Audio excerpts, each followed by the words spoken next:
Սիրով խաղաղությամբ այն ձեր ուղարկած բարևները հետ են բերել ժողովուրդ ջան, որ վերջերս Մարսել ուղարկեցիք, Տեր օրհնի, ժողովուրդը նորից ձեզ բարևում են, Աստված օրհնի բոլորիդ, սիրով այս բարևները նորից գնաց Մարսել, տարածքը Ֆրանսիայի,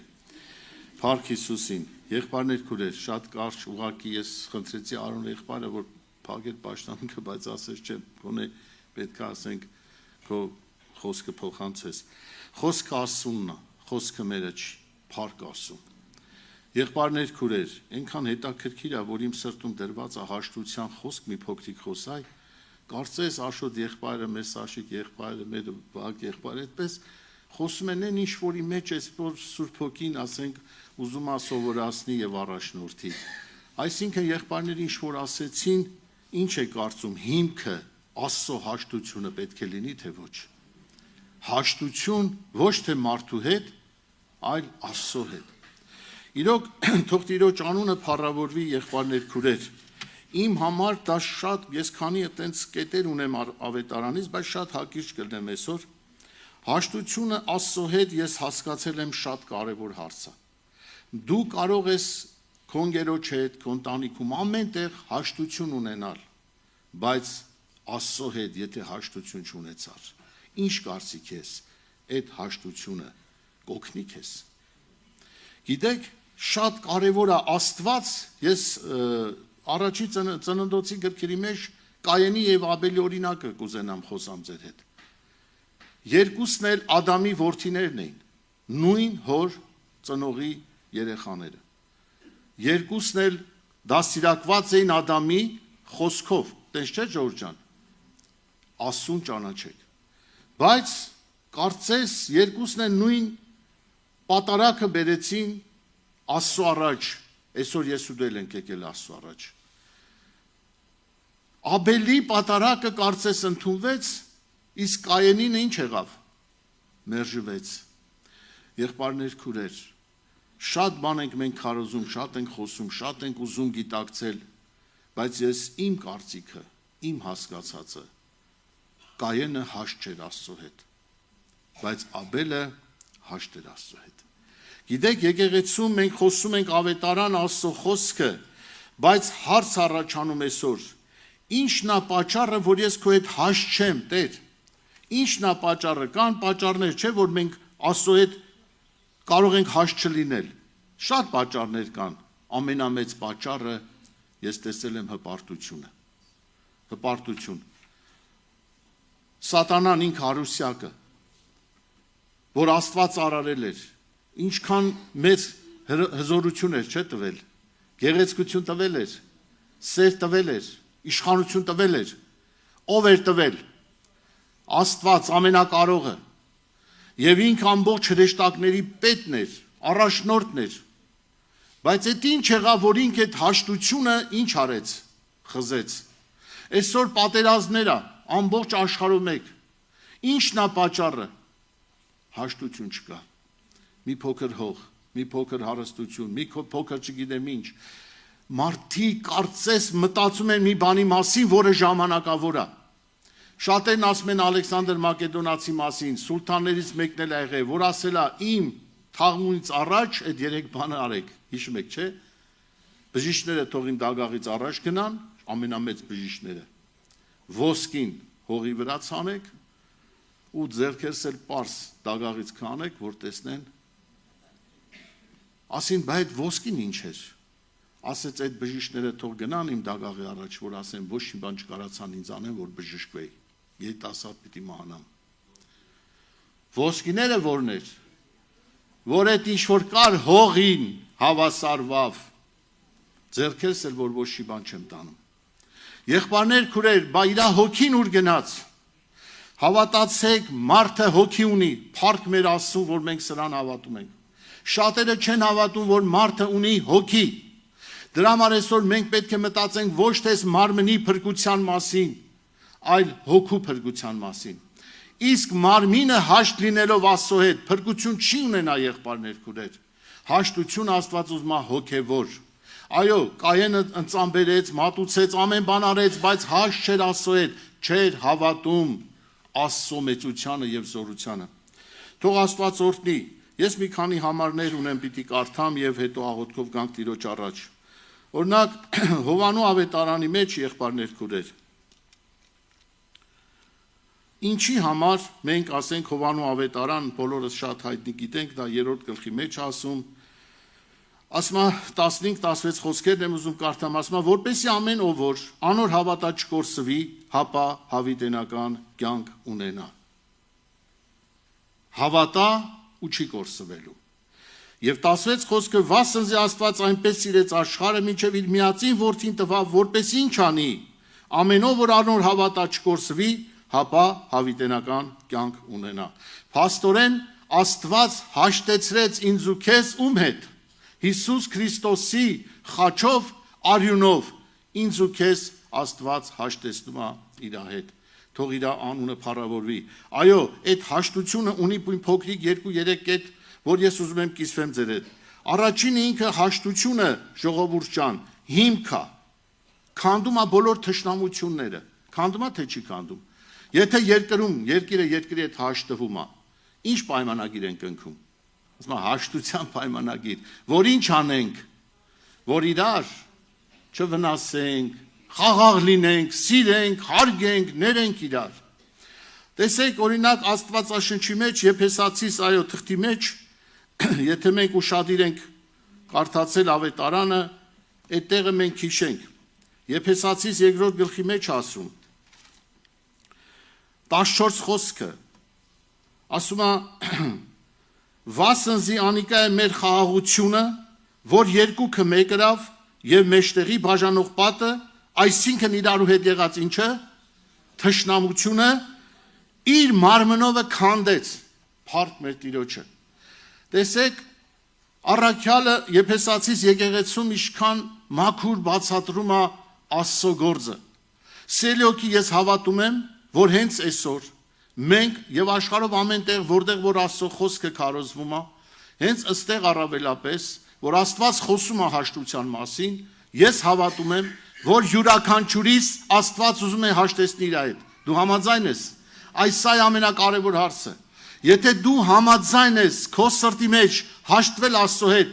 ուրեմն դու հարցեր ունես, պիտի այդ հարցերը քո մեջ լուծես։ Եղբայրներ, քուրեր, հաշտությունը խոսալով չի։ Ես քո հետ հաշտեմ եւ վերջ Տեր Աստված։ Այդպես կարա լինի։ Ես քո հետ հաշտեմ։ Երկիրներ ասում են, մենք հաշտենք, բայց մեկ էլ տեսնում ես մի հատ հարված, մի հատ չգիտեմ ռում, մի հատ չգիտեմ պայթուն, մի հատ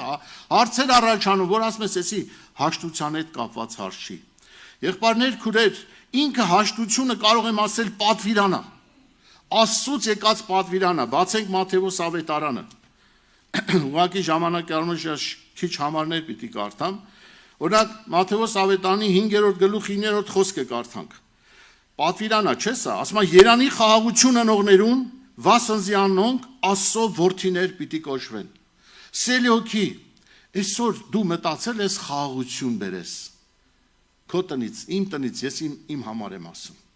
Իմ տան մեջ խաղաղություն կա այսօր թե ոչ։ Իմ ընտանիքի մեջ, եթե դու կին ես, ամուսնու հանդեպ ունես այդ հարգանքը թե ոչ։ Եթե դու տան գլուխն ես, ընտանիքը հարգում ես թե ոչ։ Սկսում ես քո անձից։ Դու ուզում ես այդ խաղաղությունը տեսնել քո ընտանիքի մեջ։ Պողոս առաքյալն ինչ ասեց. Ում է պետք որ ես ամբողջ աշխարհը շահեմ, բերեմ փրկության, բայց իմ անձ ինչ անեմ, կորսցնեմ։ Ասես թե չասեց, առաքյալ էր, Աստծուց առաքված մարդ, բացվել էր այդ խորհուրդը։ Սելյոկի ում է պետք որ մենք քարոզենք, երգենք, չգիտեմ, վազենք, ինչ-որ բաներ անենք, բայց մեր անձը, մեր ընտանիքին փրկությունն ու խաղաղությունը չունենանք։ Երբ որ Տերը գա, մենք պատրաստ չլինենք։ Եղբայրներ, քուրեր, 5-րդ գլխի 23 խոսքն եմ ուզում կարդալ, որտեղ ասում է ուրեմն, տեսեք նորից պատվիրան, եթե քոնցած սեղանի վրա բերես հոն միտքդ գա, որ ինչ ես արել։ Եղբորդ հետ խնդիր ունես, քրոջդ հետ խնդիր ունես։ Գալիս է մեր մտքերը, թե չի գալիս, անկեղծ։ Գնում ես հաղորդության, միտքդ բան բերում է, թե չէ հոգին։ Եղբայրները խոսում էին հոգու առաջնորդությունից։ Իմ համար շատ կարևոր է, որ հոգու ձայնը լսեմ։ Եղբայրներ, քուրեր, Տիրոջ փառքի համար եմ ասում։ Մարսել քաղաքը ինքը ասենք, ես Մարսելից հյուր ունենք, Աստված օրհնի իմ հետ այսօր եկել է եկեղեցի, Մարսելում վերջապես ասենք հարգված անձնավորություն,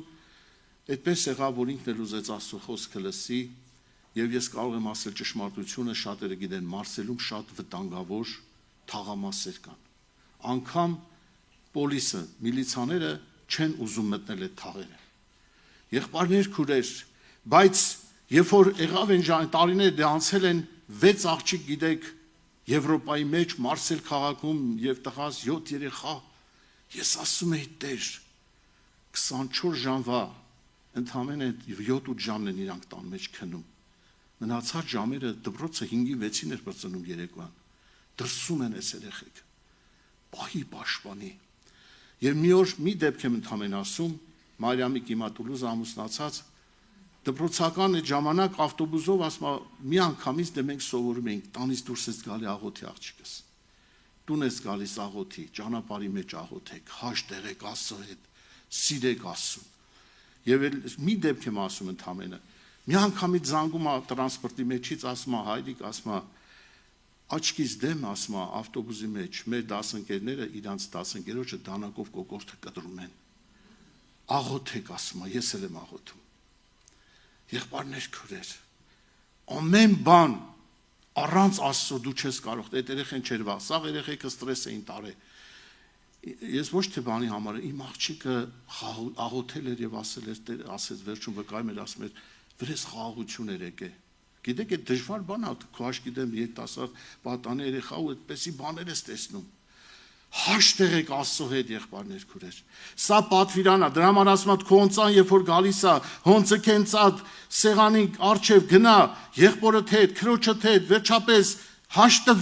հաշտվի, որ քո ընծան ընդունվի։ Եթե ես ու դու Աստծո հետ հաշտված չենք, եղբայրներ, քուրեր, ոչ մի պաշտամունք, ոչ մի պատարակ, ոչ մի եկեղեցի, ոչ մի աղոթք, ոչ մի բան չի կարող ինձ ու քեզ փրկել։ Հաշտություն է պետք Տիրոջ հետ։ Եվ որպես պատվիրան, ասենք, ես կուզենամ ամենակարևոր հարցի մեջ էլ մտնենք, հաշտության հիմքը ես տեսել եմ որն օրինակ։ Ես sense եմ հասկացել ներումը։ Ամեն ֆունդամենտ, ամեն մի կառույց ունի իր հիմքը, չէ՞։ Ֆունդամենտը, որ հիմք առողջ լինի, որ շենքը լավ պահի։ Հաշտության հիմքը դա ներումն է, եղբայրներ, քուրեր։ Բացենք Մատթեոս 6:14։ Վասնզի եթե դուք ներեք մարդոց իրենց հանցանքները, ձեր երկնավոր հայրն ալ ձեզի պիտի ների։ Այո, սա հիմքն է։ Սա հիմքն է սելոքի։ Եթե քո սրտում հարցեր կա, դու պետք է հաշտվես, բայց ոնց ներես։ Շատ հարցեր կա այսօր, չեմ ուզում այդ շատ մեծ վկայություններ կա, հետո կստացվի, որ քո հանդեպ վատ են եղել, չէ՞։ Թեկուզ ասենք բերեմ լավ հարս ու կեսուրը կամ երեխան անգամ տղան մայրը խնդիրներ առաջանում։ Սիրելի հոգի, փորձի առաջինը դու ներես։ Լինում են, չէ, ասենք օրինակ կեսուրներ կամ կեսարներ, թող հարսա կամ փեսա, թող ինքը քայլանի, եղբայրս քույրս։ Տեր Հիսուսն ով էր։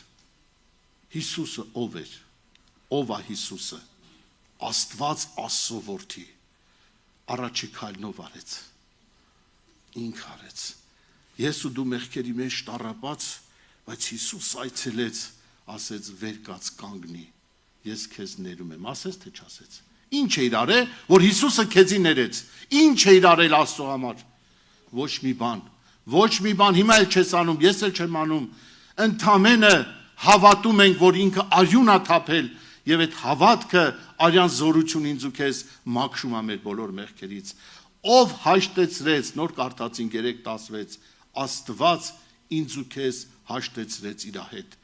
իր որդու միջոցով։ Այսօր սիրելի հոգի, իմ ու քո միջոցով 6:14 ասում է,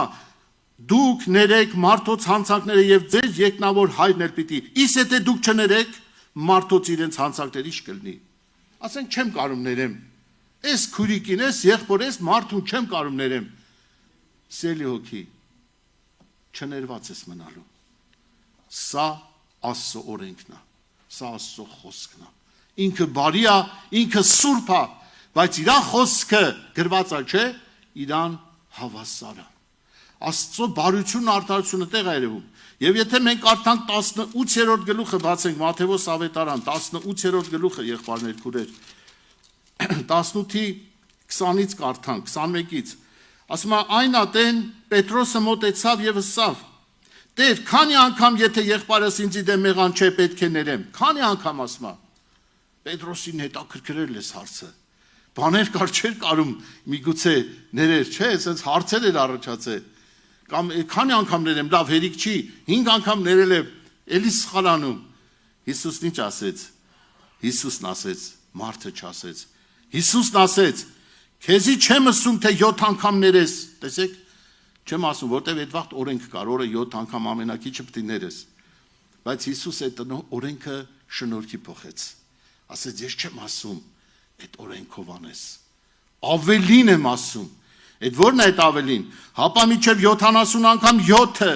եւ Աստծո համար երկնքի թագավորությունը կնմանի թագավորի նման, որ այդպես այս առակն արդեն բերում, որ մի մարդ $1000 էր պարտք ընդամենը, բայց այն մյուսը 10,000, այդպես փոխաբերական եմ ասում։ Եվ եկավ ասեց, Աստված ներում է իրան, թագավորը ներում է իրան, այդ 10,000-ը ներում է, լավ 100,000, այդպես շատ է եղել, ներում է իրան, ուրախացավ, չէ, 100,000 եվրո որ ներել է քեզ, ուրախացել է, մեկն էլ իրան $1,000 է պարտք, գնում ասում են $1,000 շուտ հարատուր, այ աղբեր ասում է չունեմ, հնարություն չունեմ, խնդրում եմ ներիր, օրեր տուր, կտամ, չէ որ չէ, տանում է դատարան, պետք իմ $1,000 տա, մոռացել էր այն մեծ գումարների մասին, որ մի քանի օր առաջ իրան իր թագավոր, իր մեծը, իր պարտքատերը ներեց։ Եվ ինչ արեց, տարավ դատավորին, ժողովուրդը, գյուղացիները, հարազատները, բարեկամները բողոքեցին թագավորին, ասին տես դու իրան այդքան գումար ներեցիր, բայց ինքը մի քանի լումա չկարողացավ ներեր։ Ինչ արեց թագավորը, դա ասեց այդ քո 100,000-ները, որ պարտք է դրա դիմաց գնա դատարան ու դատվի ու կյանքովդ մեկ պատասխան տուր։ Եղբայրներ, քուրեր, այս առակը ինքը Հիսուսն ասեց։ Աստված ինձ ու քեզ ներել է, ներում է իր անունը փառավորվի, բայց Աստված չի ուզում, որ մենք չարաշահենք, մենակ մեր մասին մտածենք։ Վայ, փառք ես Տեր, ես այնքան լավն եմ, որ դու ինձ ներեցիր։ Սիրելի հոգի, Աստված ուզում է, որ ես ու դու էլ ներող լինենք։ Եվ այս 3 կետերը կասեմ աղոթքով գանք, իմ համար այսպես հասկացել եմ, որ արգելքը, որպեսի դու եւ մարդը եւ Աստված չեն հաշտվում, արգելքը ես այս 3 կետի մեջ եմ տեսել։ Հպարտությունը, ցավը խորնա չէ լինում։ Ասում ես ինչ ցավը, չեմ կարում ներեմ, բա ուր էր Աստված։ Լսել եք այս բաներ։ Բա որ Աստված կանչես սենց եղավ։ Եվ վախը, որ մարդը երբ է լինում վախը։ Ասում է կատարյալ սիրո մեջ ինչ չկա, վախ չկա։ Փաստորեն կատարյալ սերը դա Աստծո վրա եղած հավատն է, որ դու երբ որ ունես Աստծո վրա եղած հավատքը Դանիելի նման, ուր կմտնես։ Կմտնես մարդկային դատաստանի մեջ, կլինի առյուծ թե ինչ, դա չի կարևոր։ Մարդը դա տանում շատ վատ ձևով, անարդար ձևով։ Եղբայրն ասեց դիմում գրի դուրս եկա, ինչի համար, Տեր օրհնի Սաշիկ եղբորս։ Ինչի համար դիմում գրես դուրս եկավ։ Աստծուն ճանաչող մարդը չի կարա այդ դաշտի մեջ աշխատի, մաքուր չի, սուրբ չի։ Թող Աստված օրհնի, որ մենք եկեղեցի են գալիս եղբայրներ քուրեր։ Թող Սուրբ Հոգին մեզ օրհնի, օգտագործի, որ մենք ճիշտ ապրենք։ Եվ դրա համար ասում է, հպարտության հետ կապված առակած վերջել կկարդամ եւ աղոթքով գանք Տիրոջ առաջ, եղբայրը դե մեր Ահարոն աղբերս կունենա իր խոսքը փոխանցելու։ Տեսեք, առակած 16-18 ինչ ասում։ Կոտորածին արջևեն հպարտությունն է գնում։ Կոտորածի արջևեն, հիշեք, յուրաքանչյուր կոտորած, յուրաքանչյուր պատերազմ,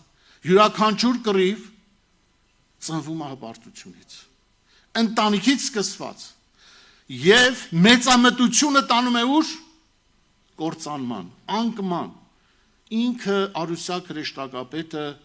հպարտացավ են աստիճան, որ ասեց Աստծուն հավասար ինչ անեմ, աթոռ ունենամ։ Դրա համար ինքը կործանվեց։ Եվ իր մեծամտությունը անկման տարավ։ Եղբայրներ, քուրեր, դա համար ասма կոտորածին արջև են հպարտությունը եւ կործանման արջև են ամբարտավանության ոգին կգնա։ Սա գերություն է։ Հիսուսյանով այսօր մենք պիտի աղոթենք, որ եթե կա մեր մարդու բնության մեջ կա ուզես թե չուզես, կա թե չկա։ Թեպետ դու հավատքի մարդ ես, եկել ես Աստծուն, հավատացյալ ենք դարձել եւ դառնում ենք հոգեվոր, չեմ ասում բոլորս հոգեվոր ենք, թող Աստված օրհնի ճիշտ խոսանք։ Հոգեվորությունը դա արդեն Աստծուն մոտիկանալու կատարելության խորհրդին է մոտիկանում։ Եղբայրներ, քուրեր, այսօր Աստված ուզում է, որպեսզի մենք աղոթենք, որ մեր հին բնությունը, որ ունի հպարտություն, նախանձ, կռիվ, անհաշտություն, Հիսուսյանով հավատում ես, որ այսօր պետք է քանդվի։ Հիսուսյանով երանի նրան, որ այն տերատես կնոջ նման կպավ Հիսուսին, եւ Հիսուսն ասեց ինձանից զորություն գնաց։ Աշակերտները զարմանում ասում են, ոնց թե այդքան մարդ քեզ կպնում է, դու ասում ես ինձանից զորություն գնաց։ Այո, ասում է, շատերդ ինձի կպակ, շատերդ եք ստեղ, բայց այդ մեկը հավատքով կպավ։ Հաշտվեք Աստծո հետ, եղբայրներ, քուրեր, թող Տիրոջ անունը փառավորվի եւ շատ կարեւոր է հիշեք, Աստծո հետ հաշտ մարդը դա վկայություն է երկրի մեջ։ Ես այդպես տեսնում եմ։ Եթե դու հաշտ ես Աստծո հետ, քո հարևանը, քո բարեկամը, քո ընկերը տեսնում է, որ դու հաշտ ես Աստծո հետ եւ ասում է, իրոք այդ եկեղեցում Հիսուս կա։ Շատ վկայություններ կա։ Իրոք այդ քո Աստվածը իրական Աստված է, որտեղ մենք քեզ ճանաչել ենք, բայց դու ասենք ունես լրիվ ուրիշ կյանք։ Հաշտված մարդը վկայություն է Աստծո առաջ եւ հաշտված մարդու մեջ առաջանում է մի կյանք, որ ինքը պետք է թողնի ամեն բան, որը արգելք է ճշմարտության եւ գալիս է երրորդ կետը, որ սա քո առաջի քայլը պետք է լինի։ Ամենակարևոր հարցը Ռոմիկ դու արա քայլ։ Տեսնում ես քեզ նեղացել են, վշտացել են, կոպտել են, աղոթի եղբորդ համար, աղոթի քրոջդ համար։ Հռոմեացի մեջ Պողոս առաքյալն ինչ ասեց։ Վրեժխնդրությունումն է։ Հիշում եք այդտեղը։ Ասեց վրեժխնդրությունը իմս ասեց։ Դու բարկության տուր, չասում կեղծավորվի, վա եղբայր ջան, ինչ լավ կամ քուրի, անկեղծ եղեք, ուղիղ եղեք, բայց մի վշտացեք։ Սիրեք, օրհնեք ինձանից սկսված, հաշտ տնենք Աստծո հետ։ Բոլոր հարցերը կհաշտվի։ Աղոթքով գանք Արոն աղբեր, գանք Տիրոջ առաջ, խնդրենք Աստծո օրհնությունը։ Իրոք իմ համար այսօր կարևոր է եւ միշտ թող Աստված օրհնի, որ այդ հաշտությունը հենց հիմա եղբայրներ քուրեր, այդ աղոթքը բերենք։ Հաշտության աղոթք։ Ինչ եղել է Տեր Հիսուսյանով։ Ես սխալ եմ եղել, անկեղծացի, խոստովանվի, փառք Աստծուն, եղբայրներ այստեղ կան խոստովանություն ընդունող։ Կարող ես մոտիկանալ, զղջալ, դարձի գալ, եղբայրները վկայեցին։ Տերը ներկա է եւ լսում է։